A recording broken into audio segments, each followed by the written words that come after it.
Saudações alunos, eu sou o professor Alberto Veras e hoje o ponto central da nossa aula é o poder constituinte. Vamos começar examinando o seu conceito. O poder constituinte é o poder de originar um novo ordenamento jurídico, seja pela criação de uma nova Carta Constitucional ou pela alteração das normas vigentes.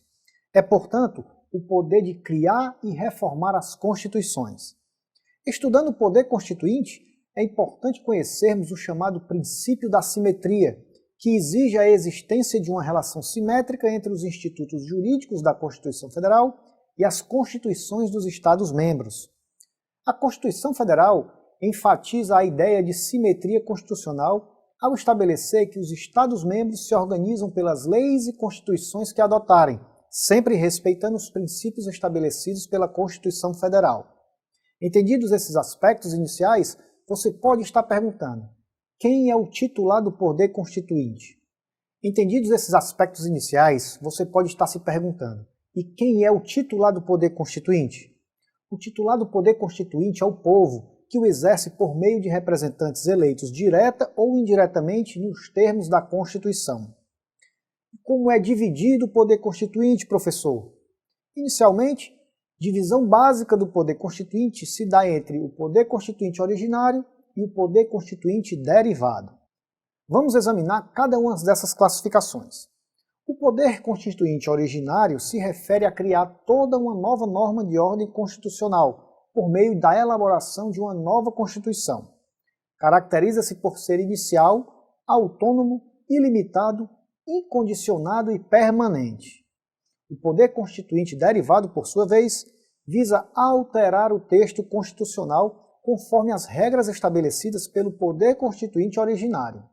O poder derivado é criado pelo poder originário, regulado pelo próprio texto constitucional, disciplinado por limitações expressas e implícitas e sua atuação é condicionada por regras expressas no próprio texto constitucional.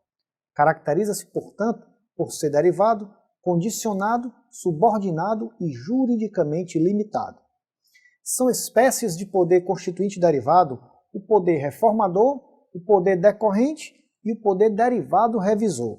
O poder reformador é o poder de modificar a Constituição Federal por meio da revisão constitucional e das emendas constitucionais, e o poder decorrente é atribuído aos Estados-membros para efetivar a sua auto-organização.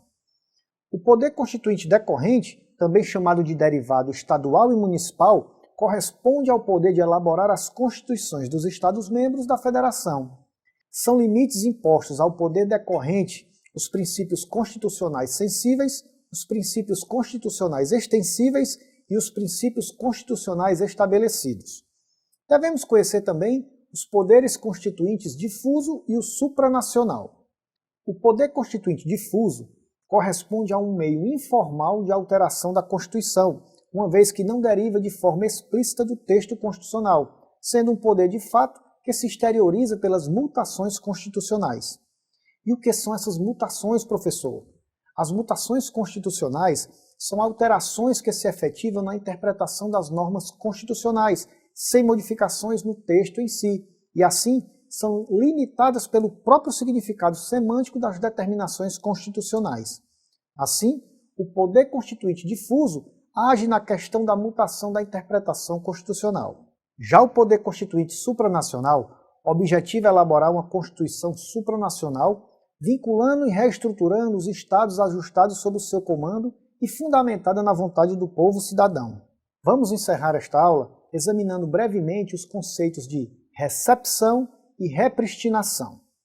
A recepção trata da relação entre uma Constituição nova e as normas infraconstitucionais anteriores. Surgindo uma nova Constituição, as leis serão recepcionadas desde que materialmente compatíveis. A repristinação, por sua vez, é o fenômeno pelo qual se restabelece uma condição anterior. Lembre-se, uma nova Constituição inaugura um novo ordenamento jurídico, e as normas infraconstitucionais anteriores só continuarão em vigor nos casos em que forem compatíveis com o novo texto constitucional. O sistema constitucional brasileiro não admite a repristinação. Caso o texto constitucional seja revogado, isso não significa que a Constituição anterior voltará a vigorar.